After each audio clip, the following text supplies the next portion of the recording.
سیدہ فاطمہ الزہرا رضی اللہ تعالیٰ عنہا اور سیدنا مولا علی رضی اللہ تعالیٰ عنہ حضرت حارثہ بن نعمان انصاری کے گھر منتقل ہوتے ہیں، وہاں موو ہو جاتے ہیں اور بالکل دیواریں آپس میں ملتی ہیں دونوں گھروں کی، حضرت ایوب انصاری اور حضرت حارثہ بن نعمان انصاری کے گھر کی دیوار ملتی ہے، تو ان دونوں گھروں کے درمیان ایک سوراخ، ایک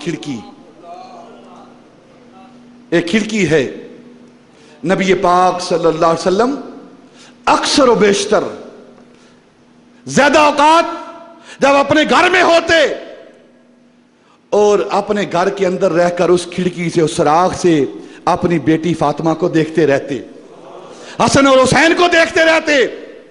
اور پھر نبی پاک صلی اللہ علیہ وسلم کی عادت، ترمذی اور حدیث کی دیگر کتابوں کے اندر یہ بات موجود ہے، نبی پاک صلی اللہ علیہ وسلم جب بھی فجر کی نماز کے لیے اپنے گھر سے نکلتے تو سیدہ فاطمہ رضی اللہ تعالی عنہا کے اس دروازے کے سامنے سے گزرتے، زور سے آواز دیتے، الصلاۃ الصلاۃ یا اہل بیت محمد، الصلاۃ یا اہل بیت محمد۔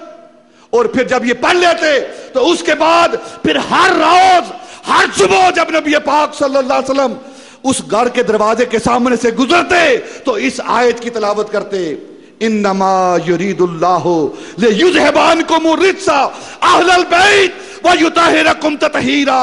ہر روز بلا ناغہ نبی پاک صلی اللہ علیہ وسلم اس آیت کی تلاوت کرتے۔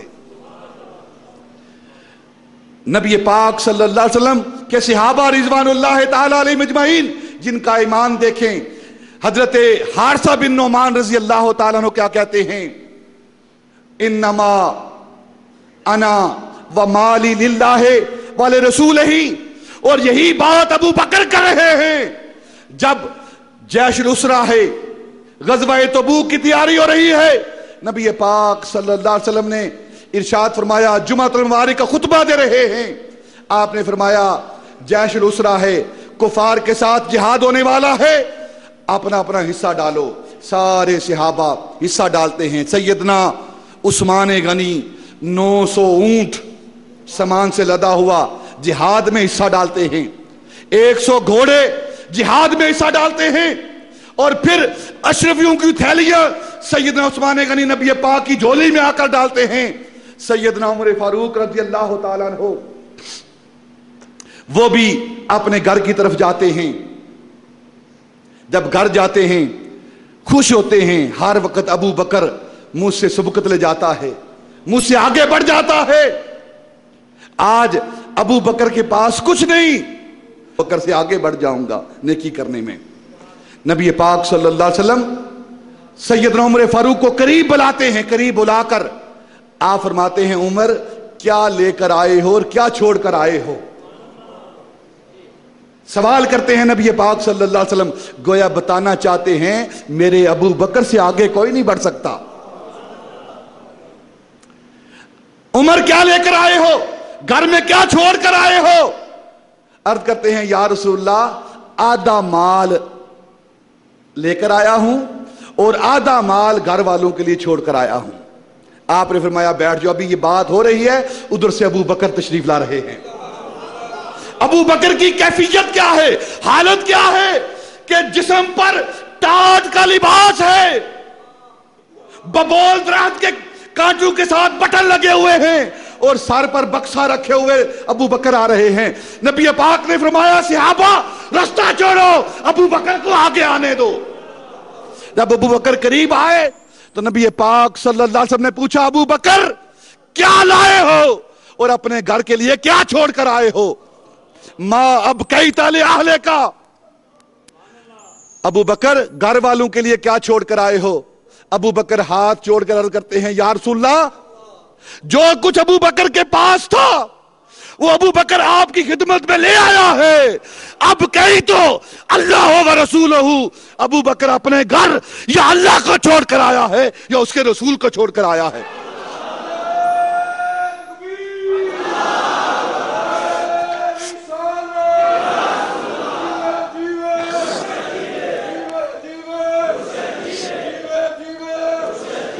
ابو بکر اپنے گھر میں یا اللہ کو چھوڑ کر آیا ہے یا اللہ کے رسول کو چھوڑ کر آیا ہے. اس کے علاوہ ابو بکر کے پاس جو کچھ ہے وہ ابو بکر کا نہیں، یا اللہ کا ہے یا اللہ کے رسول کا ہے.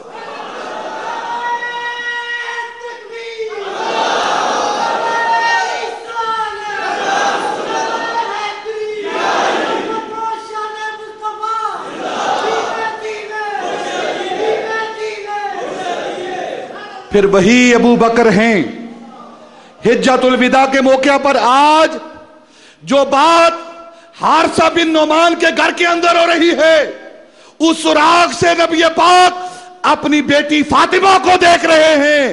حجۃ الوداع کی تاریخ کو پڑھیں. نبی پاک صلی اللہ علیہ وسلم نے اپنا خیمہ اور ابو بکر کا خیمہ ایک ہی لگایا.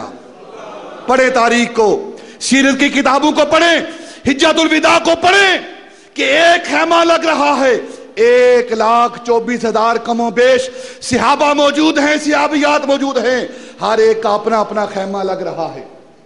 لیکن ابو بکر کا اور نبی پاک کا ایک ہی خیمہ ہے. اس ایک خیمے کے اندر پردہ، چادر لٹکائی جاتی ہے، اس چادر کے اندر بھی سوراخ ہے. ادھر حارثہ بن نعمان کے گھر کے اندر سوراخ، ادھر ابو بکر کے خیمے کے اندر سوراخ، ادھر نبی پاک اس سوراخ سے فاطمہ کو دیکھتے ہیں، ادھر خیمے کے سوراخ سے ابو بکر کو دیکھتے ہیں. نبی پاک اس سوراخ سے خیمے کی چادر جو لٹکی ہے اس کے اندر سوراخ ہے، ابو بکر کو دیکھتے ہیں، پھر بیٹھ جاتے ہیں، پھر دیکھتے ہیں، پھر بیٹھ جاتے ہیں، حتیٰ کہ ابو بکر کے رونے کی آواز آتی ہے. نبی پاک دیکھتے ہیں کہ میرا یار، میرا ابو بکر رو رہا ہے. اٹھ کر اس سوراخ سے اندر دیکھتے ہیں اور اپنے کان مبارک وہ لگاتے ہیں تو آواز آتی ہے. ابو بکر گڑ گڑا کر رو کر دعا کر رہے ہیں. دعا کیا کرتے ہیں؟ یا اللہ، تیرا محبوب ہر وقت روتا رہتا ہے، ہر وقت امت کی یاد میں روتا رہتا ہے، امت کے غم میں روتا رہتا ہے. تیرے محبوب کا غم ابو بکر سے دیکھا نہیں جاتا. یا اللہ، آج ابو بکر تیری بارگاہ میں دعا کرتا ہے، ابو بکر کا جسم اتنا بڑا کر کہ تیری جہنم میں فقط ابو بکر پورا آ جائے، تیری جہنم میں صرف ابو بکر پورا آ جائے اور تیرے محبوب کا رونا بند ہو جائے. تیرا محبوب غمگین رہتا ہے، تیرے محبوب کا غم دور ہو جائے. ابو بکر کے ساتھ اپنی جہنم کو بھر لے اور محبوب کی امت کو چھوڑ دے. جب یہ بات نبی پاک نے سنی تو آپ نے پردہ ہٹایا. اس خیمے کے اندر سے جو پردہ تھا اس کو اٹھا کر ابو بکر کو اٹھا کر سینے سے لگا کر میرے آقا تاجدار مدینہ صلی اللہ علیہ وسلم نے ارشاد فرمایا، ما سب اللہ فی صدری الا سببتہ فی صدر ابی بکر. ابو بکر، آج یہ سینہ، یہ معرفت کا گنجینہ، یہ اللہ رب العزت کے رحمتوں کا، اس کے رازوں کا دفینہ، یہ سینہ جس کے اندر قرآن ہے، اللہ کی معرفت ہے، جو کچھ اللہ نے مجھ محمد کے سینے کے اندر ڈالا ہے، سببتہ فی صدر ابی بکر. ابو بکر تیرے سینے میں ڈال رہا ہوں، تیرے سینے میں ڈال رہا ہوں. کبھی اس سراغ سے نبی پاک اپنی بیٹی فاطمہ کو دیکھتے ہیں اور کبھی اس سراغ سے ابو بکر کو دیکھتے ہیں.